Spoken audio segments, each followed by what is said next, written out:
स्थगित को शांति का वचन। भाई भक्त सिंह के द्वारा नवंबर 20। जैसा परमेश्वर ने कहा है, मैं उनमें बसूंगा और उनमें चला फिरा करूंगा। दूसरा कुरिन्थियों 6 अध्याय 16 पद। परमेश्वर एक ऐसा घर चाहता है जहां वह प्रेम का आदान प्रदान कर सके, और इसलिए उसने मूसा के द्वारा इजरायलियों से कहा, मेरे लिए एक पवित्र स्थान बना कि मैं उनके बीच में निवास करूं। आप अस्पताल, स्कूल या कॉलेज या सरकारी कार्यालय में कार्यरत हो सकते हैं। आपका कार्यालय एक भव्य भवन हो सकता है और आपको बिजली की रोशनी और पंखे और कभी कभी चाय के कप के साथ बहुत आरामदायक और सुविधाजनक मिल रही है। फिर भी आप इसे अपना घर कभी नहीं कहेंगे। उसमें सभी आकर्षण होने पर भी वह केवल आपका कार्यालय है, और जैसे ही घड़ी का घंटा बजे आप कहेंगे, मैं घर जा रहा हूँ। वास्तव में आपका घर केवल एक छोटा कमरा हो सकता है जिसमें बैठने का कमरा, शयन कक्ष, रसोई और स्नान घर सभी संयुक्त हैं, जिसमें मेज या कुर्सी के लिए कोई जगह नहीं है। इसमें टूटी टोटी वाला केवल एक चाय का बर्तन हो सकता है, फिर भी आप इसे अपना घर कहते हैं। ऐसा क्यों? यह इसलिए है क्योंकि यहाँ आपकी पत्नी और बच्चे या माता पिता हैं। दीवारें, मेज और कुर्सियाँ घर नहीं बनाती। प्रेम का आदान प्रदान ही आपके घर को बहुत प्यारी जगह बनाता है।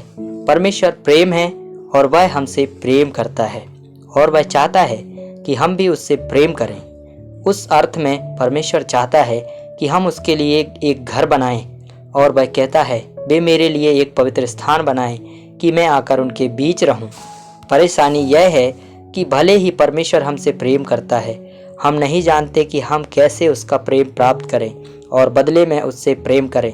बहुत से बच्चे ऐसे होते हैं जो अपने माता पिता से सिर्फ पैसे और अन्य अच्छी वस्तुओं के लिए प्रेम करते हैं जो उन्हें उनसे मिलता है। जब मैं लंदन में था तब मैं बहुत सी बुराइयों का गुलाम बन गया था।